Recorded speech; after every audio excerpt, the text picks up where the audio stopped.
judge how good a receiver is by what he does when he doesn't have the football in his hands. Jonathan Krause, number 17, who was doing his boy a solid out there, as Jordan Matthews caught the football, doing a great job blocking. Personal foul, targeting, number 47 of the defense, helmet to a defensive player. Number 47 by rule is disqualified. Wow. The previous play is under further review. Well, it will be reviewed, and remember, many of these have been overturned, coming late for Drew, but again, this one at the sidelines. Our replay official is Mike McGinnis, and he will be taking a long look at this. It can't be that there. No, that is it. That's the one they call. Not at the sidelines, right there. Now, you have to, again, consider intent. The blow is to the head. If the referee's decision, and remember, they're taught to throw it when in doubt. If there's any doubt whatsoever, throw it. And then it's up to the replay official to determine whether it... Because Iowa's not backing off of it. They're coming right at him.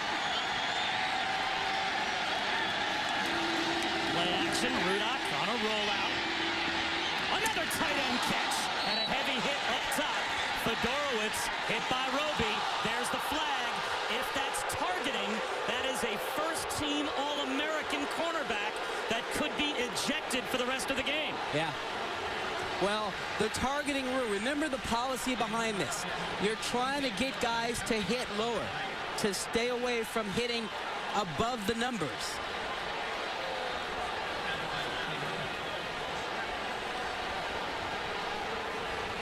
Bradley Roby last season was a second-team All-American at corner, according to the AP and the Walter Camp Foundation. But at ESPN.com, we had him as a first-team All-American, first-team selection out of the Big Ten as well. He's got 7 career interceptions, probably the best corner that Ohio State has, and he might be gone for the rest of the game. We'll have to find out after this conference. Let's get another look. Well, a couple of things there. I mean, you've got a defenseless guy, and then did you see him launch? He gathered himself and launched. Personal foul. Targeting a defenseless player. The head neck area. Number 4, defense. 8-yard penalty. Automatic first down. Number 4 is disqualified for the game. Well, it's number 1, not number 4. Is under further review. Now, they will go up to the replay booth. Yeah. The replay booth cannot overturn the 15-yard penalty. That will remain in force no matter what. Correction on the foul. Player number 1. But what they will review now is whether or not this is a foul worthy of Bradley Roby being ejected for the rest of the game. All right, Rod Gilmore, we're going to put you in the replay booth now. What do you think? Well, again, defenseless guy, and you had him gather and launch up high. And the idea is to get guys to get away from doing that. And you see the launch, and you see the helmet on his helmet. But the other thing is he's above the numbers. It's not strictly head-to-head. When you get above the numbers, you're in the danger zone. It's the right call. The policy is to get guys away from that.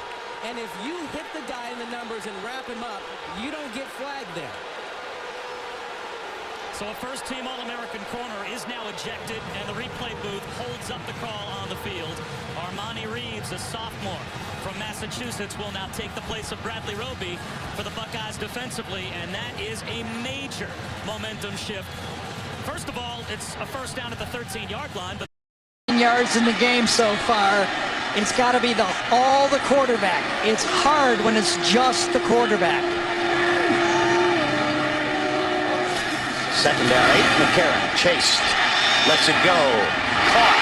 Oh, that's going to be a late hit. Absolutely. Got to be. There it comes. Frustration. Yes. Frustration there. That could almost border targeting. That could almost border targeting. Player is defenseless. Yep, that could be an ejection from the game. Let's see if they call targeting here. And I would be for it, to tell you the truth. Yes, indeed. Certainly helmet to helmet. Loston on Norwood. No need to make this play. Yep. That's totally what they're trying to get out of this football game. I can argue with a lot of them, but not that one.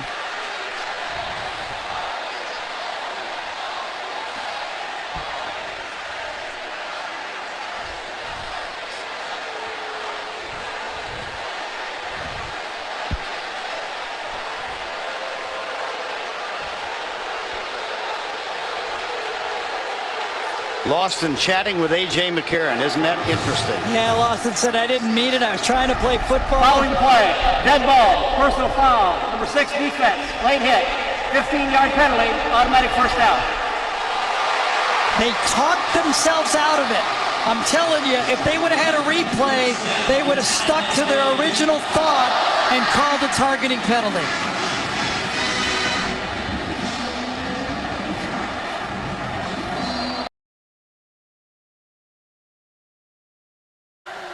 Well, officially made last night, but he's back. Oh, boy. Wow. And that's good. Oh, is that targeting? We're going to get called. I wonder. Brian Poole, this is the most controversial new rule. And this has happened in the second half, so he's, this is going to hurt him next week. Oh, yeah, that's penalty. He's out. Guess what? He's out of the game. And remember, they've already lost. Now they're down numbers.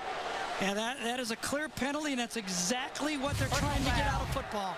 Targeting the defensive player above the shoulder, number 24 of the defense. By rule, number 24 is disqualified. We were told by the replay officials they will review every one of them because it's such a big penalty. But I can tell you that one's going to be upheld. And rightly so, right, Yes, Vern? I so agree. Last week, Clinton Dix. Yep. That's a tough name to get. Yeah, I get that. But there's last week, this was where Clinton Dix went for it. The ruling on the field is confirmed. Number 24 is disqualified. First and 10. And he knew it, and his teammates knew it. We understand it's instinctive, but it still has to be coached and by rules and penalties kind of legislated out of the game so the players realize what they can't do.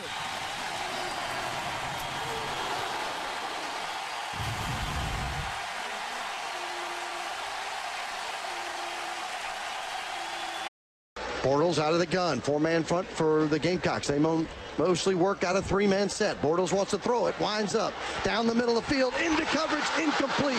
And a big hit by Williams. And that might be a targeting play. Williams says he hit him shoulder to shoulder. And we will check the call. Well, the problem there is it's a 15-yard penalty anyway. So if it's not a targeting penalty and Williams is not ejected, from my understanding, that's an automatic disqualification. Now they can review the ejection, but not the penalty. Yes, that's exactly right. That's the new part of the rule. It's a 15-yarder if they call targeting. Yep, so they pick up 15 yards on that boy anyway. It was an incompletion around the 15-yard line. He was leaping in the air, no question about that. Here's the call. Personal foul.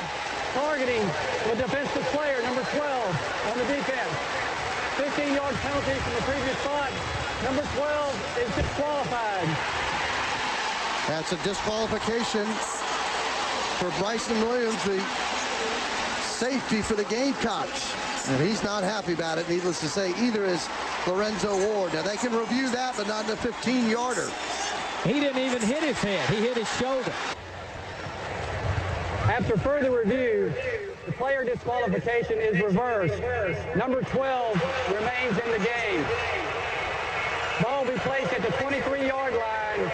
Be second and 10. Irish lead Pitt 7-0 with a 2nd and 2 as we start the second quarter. Play action. Savage moves the pocket. He's going to run for the first down, and he stops short of it. A beautiful hit over there by Tuitt. He unloaded on him, Herbie. The big fella running out like he's an outside linebacker. Hold it, there's a flag, though. Judging from Kelly's reaction, it's against Notre Dame. Yeah, I mean, you'd almost wonder if they're trying to say this could be a defenseless player, but when a quarterback runs like that, helmet to helmet. On defense, number 7, targeting. By rule, number 7 is He's been ejected. disqualified from the game. The play He goes is under upstairs further now. review. Now remember now, instant replay upstairs can overturn the ejection. Remember now, the quarterback taken off, becomes a running back, ducks down. There was the helmet to helmet. But Savage did indeed deck his head, but is Tuitt responsible for not keeping an eye on him? I think the other thing you have to consider there is I'd be surprised if this is held up. I applaud the officials for making the call the way they did, because you send it upstairs to be able to take a lot of different looks at it. The quarterback runs like this. It's not that he's a defenseless player. It's more of the defenseless player using his helmet as a weapon, lowering the helmet and using it into the headgear of Savage, and using it, like I said, if you use the crown of your helmet, the top of your helmet, and it's the initial contact, that's where you get ejected, but I don't think that will hold up. What do you think at home, folks? Do you think he should be ejected for the rest of this game? I think Coach Kelly has voted. This of course, would be a huge loss for Notre Dame's front. I mean, let's not overlook the fact that he got over there and made a fine play. Yeah, he's a 320-pounder running out there making that play. Brent, this is one that came up in our seminar in the summer, where a lot of the analysts asked, what if the ball carrier lowers his head into the defender who eventually is coming in, and his helmet as a weapon? After further review, the ruling on the field stands. Wow. Number 7 is disqualified from the game. And we all know why they're doing this. We all agree with why they're trying to do this. Judgment call there. It's tough bringing German back in a rivalry game where you want him, the quarterback, cool, calm, collected, but it's a rivalry game, so he's already amped up. And 0 for 5 shows that he's a little too amped up. Happy feet over the middle, intended for Kelly. He is separated, and Cameron Loeffler is going to get flagged for taunting. I'm glad they didn't throw flags when I was in college, because if they threw flags for taunting like they do now, I'd get a lot of taunting flags. Yes, me. You know, Sweet Opie Mahaley? Being a fullback, when I got a good hit on the linebacker, I might do a little jig, you know, a little shoulder shaking. So I'm glad that they don't do the whole throw penalty flags when I was back in college.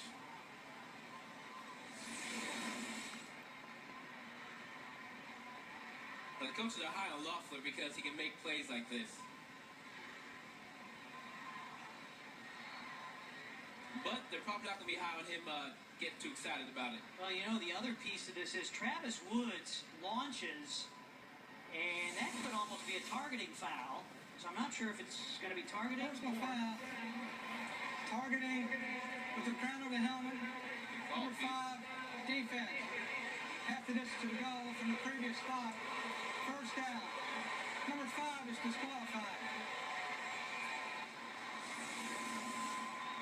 And an ejection as well. I always feel bad for targeting because it's hard to move while you're in midair. Let's take a little bit of look at this tussle right here, Herbie, and see what happened afterwards. Right at the end of the play, you see Tony Springman just throw down Reddick, and then it gets a little bit interesting where you have the others getting involved. Just a couple of gladiators there. Yeah, well, here's what happened. Okay, 59 objected to the way his quarterback was taken down. And he went back to defending.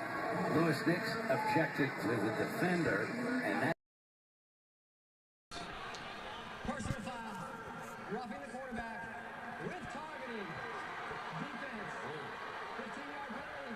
Automatic first down.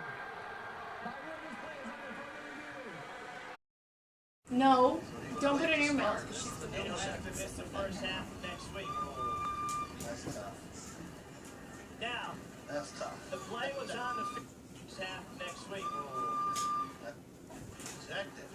So he was late to start. This is They'll have to miss the Oh, first half of next week. Mom, look what he did.